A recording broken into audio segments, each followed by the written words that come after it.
diretso na ko sa ako ang maayong balita sa inyo.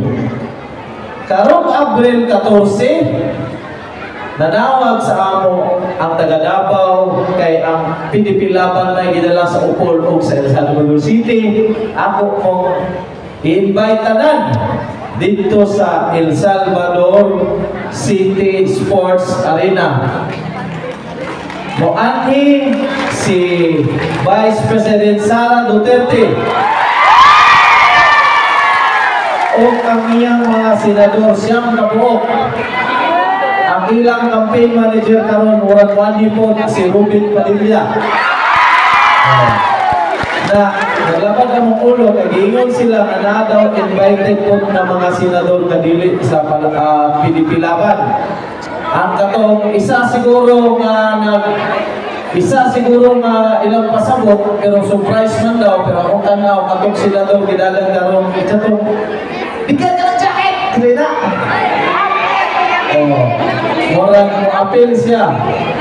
Sa tanan nilang kandidato, di na ko kimulay si Bongo, si Bato de la Rosa, sila tanan ko siya, si Bato. Sana siya? Si Jimmy Bundo. Ato na ha? Pero wali nga lang tamudaan kay basta gali pinipilaban o kanakang President Duterte o kang Vice President Sara Duterte, wala gina budget, wala gina volunteer, kailan ko masinduhan gala ako mga sakong sa Upol.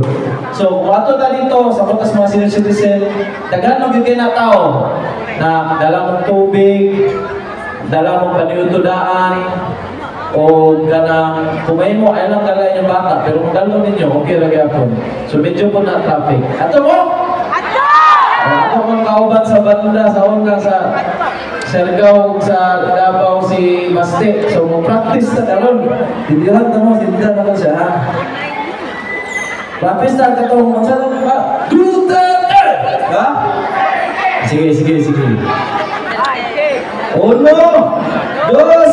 3, gitanong! Duterte! Duterte! Duterte! Duterte!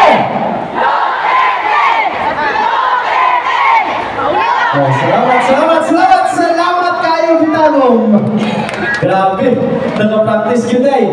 Napagawas ko na ito atong mga gibati o mga kasakit in towns dugan kung giunsa nila paghudas sa atong pinangga na una nga Mindanao nga presidente, si Tatay Digong. Karon, akong hangyo, bisita ta dito.